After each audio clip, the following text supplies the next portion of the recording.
அளவற்ற அருளாளரும் மிகரற்ற அன்புடையோனுமாகிய அல்லாஹ்வின் பெயரைக் கொண்டு ஆரம்பம் செய்கிறேன். அல்ஹம்துலில்லாஹி ரப்பில் ஆலமீன். அஸ்ஸலாத்து வஸ்ஸலாமு அலா ரசூலுல்லாஹி ஸல்லல்லாஹு அலைஹி வஸல்லம். நீங்க எப்போதும் கவலையான நிலையில மனசு உடைஞ்சு போய் நமக்காக யாரும் இல்லையே அப்படின்னு அல்லாஹ் கிட்ட அழுதுகிட்டு இருக்கீங்களா? அப்படின்னா இந்த பதிவு உங்களுக்கு தான்.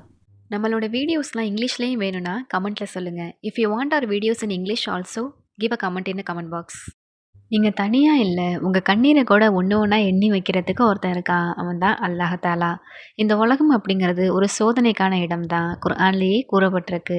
அல்லாஹ் குர்ஆன்ல சொல்றான், நிச்சயமாக நாங்கள் உங்களை பயம், செல்வ இழப்பு, உயிரிழப்பு, பசி, விளைச்சல் இழப்பு ஆகியவற்றை கொண்டு சோதிப்போம்.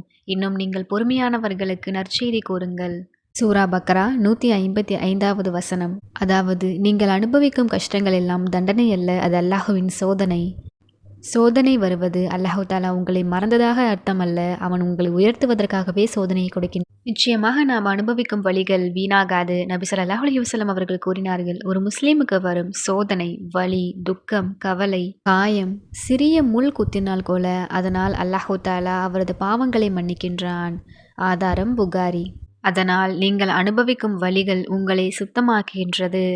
இஸ்லாம் எவ்வளவு எளியதான மார்க்கம் என்று பாருங்கள். உங்கள் கண்ணீர் பாவத்திற்கான நிவாரணம், உங்களுடைய துக்கம் சொர்க்கத்திற்கான வழி. இன்னும் அல்லாஹு தாலா நமக்கு மிக அழகான வாக்குறுதி கொடுக்கின்றான். கஷ்டத்துக்கு பிறகு இலகு உண்டு, கஷ்டத்திற்கு பிறகு இலகு உண்டு. அல்லாஹ் இதை 2 முறை சொல்கின்றான். ஏனெனில் உங்களுடைய வாழ்க்கையில் எவ்வளவு கஷ்டம் வந்தாலும் அதற்கு பிறகு பலனாக இலகு உள்ளது. இப்போது இருள் இருக்கலாம், ஆனால் நம்பிக்கையாளர்களுக்கு நிச்சயமாக விடியல் வரும். அல்லாஹ் குர்ஆனில் கூறுகின்றான், நாங்கள் மனிதர்களுக்கு அவர்களுடைய கழுத்து நரம்பை விட மிக நெருக்கமாக இருக்கின்றோம் என்று. சூரா காஃப் 16வது வசனம். அல்லாஹ் உங்களுடைய மன வலிகளை பார்க்கின்றான், உங்களுடைய கண்ணீரை பார்க்கின்றான், இன்னும் உங்களுடைய துவாக்களை கேட்கின்றான். இன்னும் ஹதீஸ் உள்ளது, அல்லாஹு தாலா அவனுடைய அடியார்களுக்கு அவர்களின் தாயை விட மிக கருணையானவன்.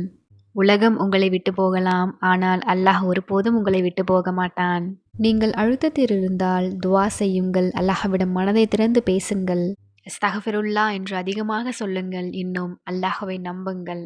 இன்னும் குர்ஆனில் கூறப்பட்டுள்ளது, அல்லாஹ்வை நம்புவர்களுக்கு அவன் போதுமானவன். சூரா தலக் 3வது வசனம்.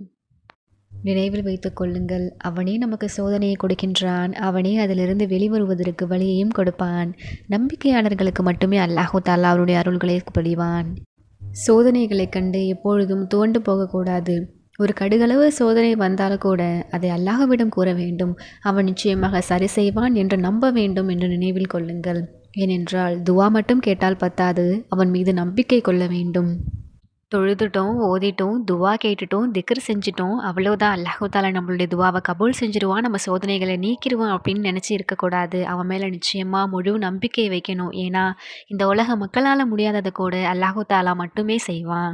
இன்னும் நிச்சயமாக சோதனைகளை எல்லாம் நம்மளை ஒரு வெற்றிக்கு அல்லாஹு தாலா தயாராக்குவதற்காக தான் கொடுக்குறான். உங்களுடைய பொறுமைக்கும் சரி, உங்களுடைய சோதனைகளுக்கும் சரி, நிச்சயமாக மறுமையில் சொர்க்கத்தில் அல்லாஹு தாலா உங்களுக்கு பெரிய நன்மைகளை ஏற்படுத்தி வச்சிருக்கான். இன்னும் அல்லாஹ்விற்கு பிடித்தமானவர்களும் நம்பிக்கையாளர்களுக்கும் மட்டுமே அல்லாஹு தாலா சோதனையை கொடுப்பான். இன்ஷா அல்லாஹ் அல்லாஹு தாலா உங்களுக்கு பொறுமையும் அமைதியும் தருவானாக. ஆமீன். இது போன்ற பதிவுகளுக்கு இன்ஷா அல்லாஹ் நமது சேனலை சப்ஸ்கிரைப் செய்து கொள்ளுங்கள். அஸ்ஸலாமு அலைக்கும் வரஹ்மத்துல்லாஹி வபரகாத்துஹு.